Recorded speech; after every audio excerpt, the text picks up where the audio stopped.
Gulf ಯುದ್ಧ ಯಾವ ವಲಯವನ್ನೂ ಬಿಡ್ತಾ ಇಲ್ಲ. ಕೊಲ್ಲಿ ಯುದ್ಧ ಎಲ್ಲ ವಲಯಗಳಿಗೂ ಕೂಡ ಕೊಳ್ಳಿಯನ್ನ ಇಡ್ತಾ ಇದೆ. ಇದೀಗ ಈ ಕೊಲ್ಲಿ ಯುದ್ಧದ ಪರಿಣಾಮ ಕರ್ನಾಟಕದ ಪ್ರವಾಸೋದ್ಯಮದ ಮೇಲೂ ಕೂಡ ತಟ್ಟಿದೆ. ಪ್ರವಾಸೋದ್ಯಮಕ್ಕೆ ಸಾಕಷ್ಟು ನಷ್ಟ ಉಂಟಾಗಿದೆ. ಇದರಿಂದಾಗಿ ಹೋಮ್ ಸ್ಟೇ ಆಗಿರ್ಬೋದು, ರೆಸಾರ್ಟ್ಗಳಾಗಿರ್ಬೋದು, ಹೋಟೆಲ್ಗಳು ಖಾಲಿಯಾಗಿದೆ. ಇದನ್ನೇ ನಂಬಿಕೊಂಡವರು ಇದೀಗ ಬೀದಿಗೆ ಬೀಳುವಂತಹ ಪರಿಸ್ಥಿತಿ ನಿರ್ಮಾಣ ಆಗಿದೆ. ಹೋಟೆಲ್, ರೆಸಾರ್ಟ್, ಹೋಮ್ ಸ್ಟೇ ಅವರು ಸಾಕಷ್ಟು ಆತಂಕವನ್ನ ವ್ಯಕ್ತಪಡಿಸುತ್ತಿದ್ದಾರೆ.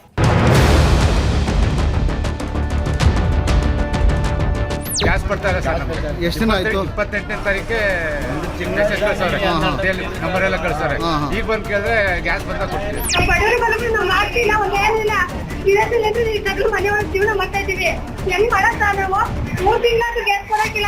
ಹೋಟೆಲ್ಗಳಲ್ಲೆಲ್ಲ ಗ್ಯಾಸ್ಗಳು ಪ್ರಾಬ್ಲಮ್ಮು, ಪೆಟ್ರೋಲಿಯಂ ಉತ್ಪನ್ನಗಳದ್ದು ಇದರೆಲ್ಲ ಪ್ರಾಬ್ಲಮ್ಮು, ಅದೆಲ್ಲ ಸ್ವಲ್ಪ ಎಫೆಕ್ಟ್ ಆಗಿದೆ.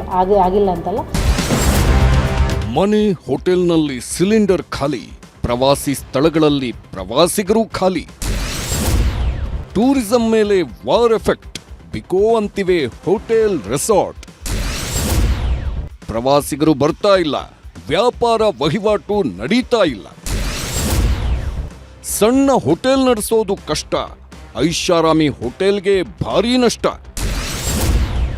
ಕಂಗಾಲಾದ ಪ್ರವಾಸೋದ್ಯಮಿಗಳು, ಹೇಗಿದೆ ಎಲ್ಲರ ಮೇಲೆ ಯುದ್ಧಾಘಾತ. ಬೆಂಗಳೂರಿನ ಐಷಾರಾಮಿ ಹೋಟೆಲ್ಗಳಿಗೆ ಭಾರೀ ನಷ್ಟ. ಗಲ್ಫ್ ಯುದ್ಧ ಭಾರತದ ಮೇಲೆ ಪರಿಣಾಮ ಬೀರಿದೆ. ಇಂಧನ, ವ್ಯಾಪಾರ ಸೇರಿದಂತೆ ಹಲವು ಕ್ಷೇತ್ರಗಳು ಈಗಾಗಲೇ ಇದರ ಬಿಸಿಯನ್ನ ಅನುಭವಿಸುತ್ತಿವೆ. ಕೆಲವೊಂದು ಕ್ಷೇತ್ರಗಳು ಈಗಾಗಲೇ ನಷ್ಟದಲ್ಲಿದ್ದು, ಇನ್ನೂ ಕೆಲವು ಕ್ಷೇತ್ರಗಳು ನಷ್ಟ ಅನುಭವಿಸೋ ಆತಂಕದಲ್ಲಿವೆ. ದೇಶದ ಪ್ರವಾಸೋದ್ಯಮ ಸ್ವಲ್ಪ ಮಟ್ಟಿಗೆ ಹಿನ್ನಡೆ ಅನುಭವಿಸ್ತಾ ಇದ್ದು, ರಾಜ್ಯದ ಪ್ರವಾಸೋದ್ಯಮ ಮಾತ್ರ ಭಾರೀ ಸಂಕಷ್ಟದಲ್ಲಿದೆ. ಅದರಲ್ಲಿ ಬೆಂಗಳೂರಂತೂ ಭಾರೀ ನಷ್ಟ ಅನುಭವಿಸುತ್ತಿದೆ. ಬೆಂಗಳೂರಿನ ಐಷಾರಾಮಿ ಹೋಟೆಲ್ಗಳು ಭಾರೀ ನಷ್ಟ ಅನುಭವಿಸುತ್ತಿವೆ. ಲಾಡ್ಜಿಂಗ್, ಬೋರ್ಡಿಂಗ್ ಇಲ್ಲದೆ ಭಾರೀ ಸಂಕಷ್ಟ ಎದುರಿಸುತ್ತಿವೆ. ಯುದ್ಧದ ಹಿನ್ನೆಲೆ ಬಹುರಾಷ್ಟ್ರೀಯ ಕಂಪನಿಗಳ ಸಭೆ ರದ್ದಾಗಿದೆ.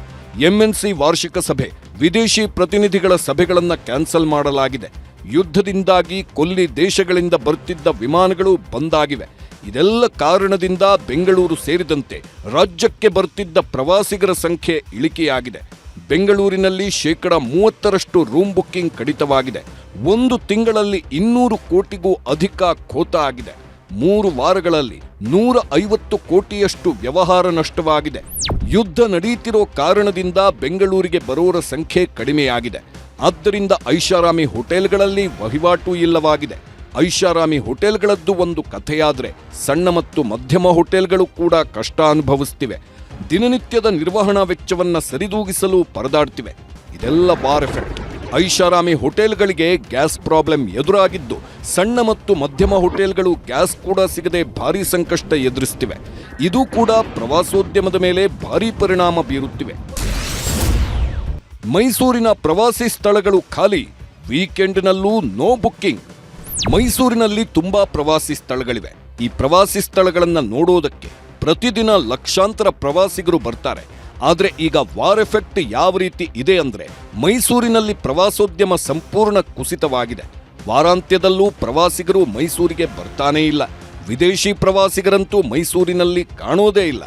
ಅರಮನೆ ನೋಡಲು ಜನ ಬರ್ತಾ ಇಲ್ಲ. ಮೈಸೂರು ಮಾತ್ರವಲ್ಲ, ಮೈಸೂರಿನ ಸುತ್ತಮುತ್ತಲ ತಾಣಗಳೂ ಖಾಲಿಯಾಗಿ ಕಾಣಿಸ್ತಿವೆ.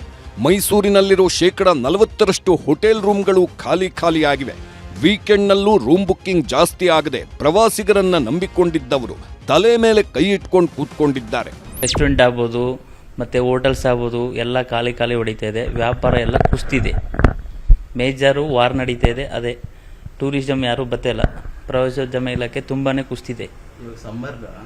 ಈಗ ಸಮ್ಮರ್ ಹಾಲಿಡೇಸು, ಸ್ಕೂಲ್ ಎಲ್ಲ ರಜಾ ಇದೆ ಮಕ್ಕಳಿಗೆ.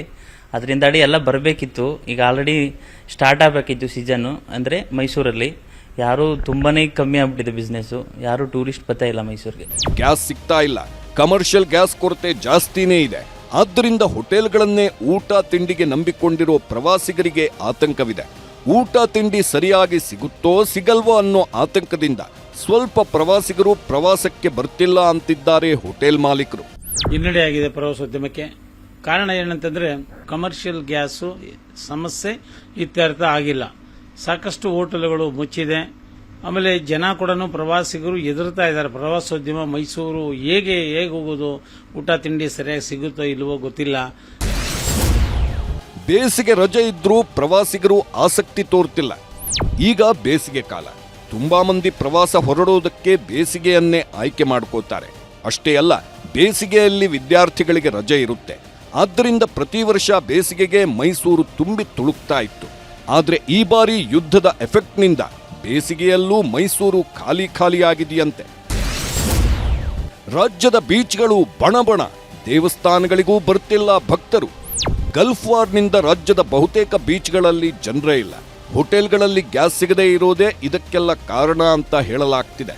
ಹೌದು, ಉತ್ತರ ಕನ್ನಡ ಜಿಲ್ಲೆ ಪ್ರವಾಸೋದ್ಯಮದ ಮೇಲೆ ಗಲ್ಫ್ ಯುದ್ಧದ ಕರಿನೆರಳು ಬಿದ್ದಿದ್ದು ಪ್ರವಾಸಿ ತಾಣಗಳು ಬಿಕೋ ಅಂತಿವೆ.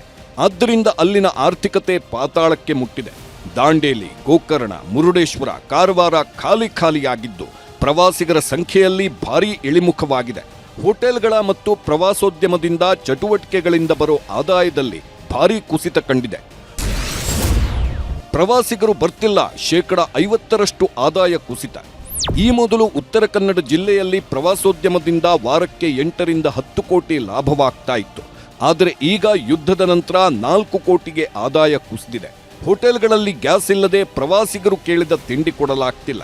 ಇದೇ ಕಾರಣದಿಂದ ಸ್ಥಳೀಯರು ಪ್ರವಾಸಕ್ಕೆ ಬರ್ತಾ ಇಲ್ಲ. ಪ್ರವಾಸಿಗರ ಬುಕಿಂಗ್ 90% ರಿಂದ 50% ಕುಸಿತವಾಗಿದೆ. ಯುದ್ಧ ನಿಂತರೆ ಪ್ರವಾಸೋದ್ಯಮ ಚೇತರಿಸಿಕೊಳ್ಳಲಿದೆ ಅನ್ನೋ ಅಂದಾಜಿದೆ. ಹೋಮ್ ಸ್ಟೇಗಳಿಗೆ ಗ್ಯಾಸ್ ಬಿಸಿ, ಸಿಬ್ಬಂದಿ ನೋಡಿಕೊಳ್ಳೋದು ಕಷ್ಟ. ಹಾಸನ ಜಿಲ್ಲೆಯಲ್ಲೂ ಹೋಮ್ ಸ್ಟೇ, ರೆಸಾರ್ಟ್ಗಳಿಗೆ ಗ್ಯಾಸ್ ಬಿಸಿ ತಟ್ಟಿದೆ. ಊಟದ ಸಮಸ್ಯೆಯಿಂದ ಜನರು ರೆಸಾರ್ಟ್ಗಳತ್ತ ತಲೆ ಹಾಕ್ತಿಲ್ಲ. ರೆಸಾರ್ಟ್ ಬುಕ್ಕಿಂಗ್ಗಳು ಗಣನೀಯವಾಗಿ ಇಳಿಕೆಯಾಗಿದೆ. ವೀಕೆಂಡ್ನಲ್ಲಿ ಆಗ್ತಿದ್ದ ಬಿಸ್ನೆಸ್ಗೂ ಬಿಸಿ ತಟ್ಟಿದೆ. ನಮಗೆ ಬಿಸ್ನೆಸ್ ಇಲ್ಲ, ಕೆಲಸಗಾರರನ್ನ ನೋಡಿಕೊಳ್ಳೋದು ಕೂಡ ಕಷ್ಟವಾಗ್ತಿದೆ ಅಂತ ರೆಸಾರ್ಟ್ ಮಾಲೀಕರು ಹೇಳ್ತಿದ್ದಾರೆ. ಒಟ್ನಲ್ಲಿ ಈಗ ಗ್ಯಾಸ್ ಪ್ರಾಬ್ಲಮ್ ಸರ್ವವ್ಯಾಪಿಯಾಗಿದೆ. ಗ್ಯಾಸ್ ಪ್ರಾಬ್ಲಮ್ನಿಂದ ಜನರು ಬದುಕೋದೇ ಕಷ್ಟವಾಗ್ತಿದೆ. ಹೋಟೆಲ್ಗಳು ಮುಚ್ಚಿವೆ, ಆಟೋಗಳು ನಿಂತಲ್ಲೇ ನಿಂತಿವೆ, ಬೆಲೆ ಏರಿಕೆಯೂ ಜಾಸ್ತಿ ಆಗಿದೆ. ಇದಕ್ಕೆಲ್ಲ ಕಡಿವಾಣ ಹಾಕಬೇಕು ಅಂದ್ರೆ ಯುದ್ಧ ನಿಲ್ಲಲೇಬೇಕು ಅನ್ನೋ ಪರಿಸ್ಥಿತಿ ನಿರ್ಮಾಣವಾಗಿದೆ.